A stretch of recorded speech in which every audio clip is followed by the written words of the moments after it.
In case you missed it, with the last update, Marvel Snap is now doing some bundle deals in their shop, and they seem to fall into one of two different categories. The first are bundles with large amounts of credits and some collector shop tokens aimed at helping you progress your account if you purchase them, that look to all be available for gold. If you missed the breakdown on those, I'm going to link it in the video description down below talking about those. Today, however, the first of the second type of bundles has gone up, and these bundles are definitely more focused on cosmetics, and they are largely cash only. So the first of these is here.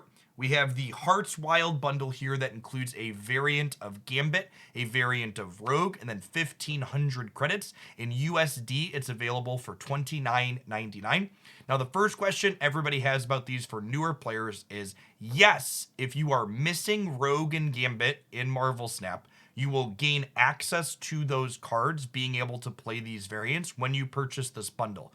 However, you will still need to collect Gambit and Rogue from the collection level track in a cash or a reserve later on. So in terms of, is your collection series 3 complete towards getting collector's tokens faster in the long term, purchasing this bundle doesn't speed that up. So Rogue, for example, sees some play, so purchasing this bundle to gain access to Rogue faster for, say, your Silver Surfer deck could make sense for you, but Gambit isn't really a metagame card. Even the discard decks generally have better things for its slot, so it is not worth it to purchase this bundle thinking it's going to help you progress your account faster. There is a small amount of credits here, 1,500 credits. However, that's only 30 account levels, and if we compare this to purchasing credits directly, purchasing credits directly with gold purchases, you'll see that the ratio is not quite great.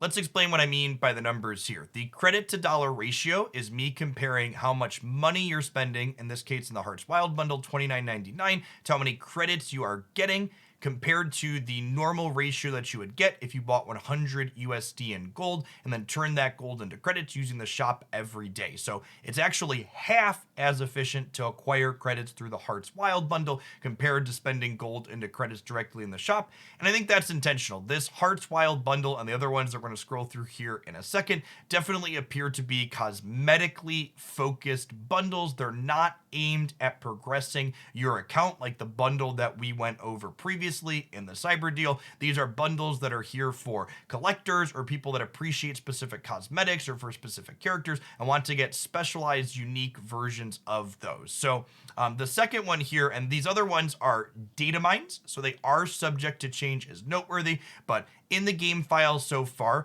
the Shielded Heart bundle is actually going to be the only of these cosmetic bundles that's going to be available for gold. It's going to cost 5,000 gold. It's going to come with 3,000 credits. It's going to have 3 variants in it. The credit to gold ratio, it's very similar to the credit to dollar ratio as we looked at above, slightly better, but again, still not a good rate if you're just looking to progress your account. Similarly, the other upcoming bundles actually are a bit worse. In the case of Line in the Sand here, there's only 500 credits in the data mine. I wonder if this is a typo or if they might just want to experiment with, hey, are people going to buy this if the ratio is that bad? This one's also the most expensive according to the data mine, with the final one here, the Starlit Connection, actually having a pretty good rate in this case. So this one, according to the data mine, has a $30 price tag like the current one, but it comes with 4,000 credits. So that means, in addition to the variants, this is also an all right way to progress your account compared to buying gold and turning it into credits directly.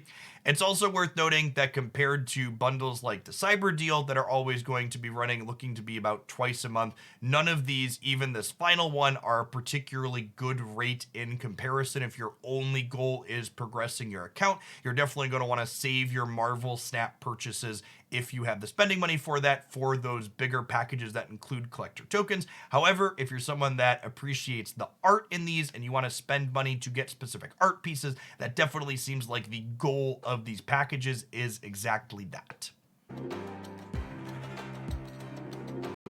Some things to note in closing. I think these bundles come through on Second Dinner saying they were looking to monetize via cosmetics. They don't provide really meaningful or a good ratio of account progression compared to their spending options, and they are largely focused on the cosmetic aspect of them here.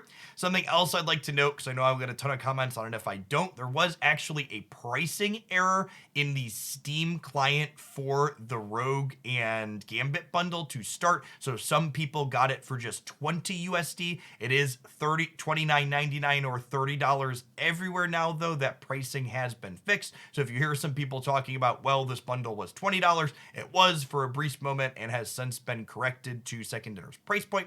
The final thing to touch on is, Jeff, wouldn't more people buy this thing if it was cheaper? And the answer is almost assuredly yes. But also, it's hard to know what they have to price it at cheaper to get more people to buy it than have it be more profitable in the more expensive price point. There's also certain types of people that are only interested in buying things that are seen as more exclusive. So bigger spenders are more likely to buy something with a more exclusive price point. It's definitely something to note.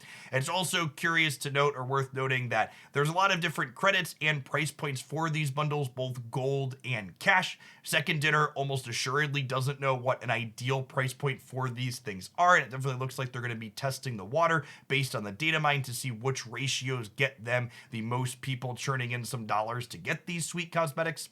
As always, I'd love to know your thoughts on these in the comments down below. And remember, if you enjoyed my breakdown of everything, tap that like button. If you're new to the channel, thanks for making it all the way through to the end of the video. Consider subscribing. I post Marvel Snap game news, updates, deck highlights, and other stuff here 7 days a week. I'd love to see you back again. Enjoy the rest of your day wherever you're at, folks.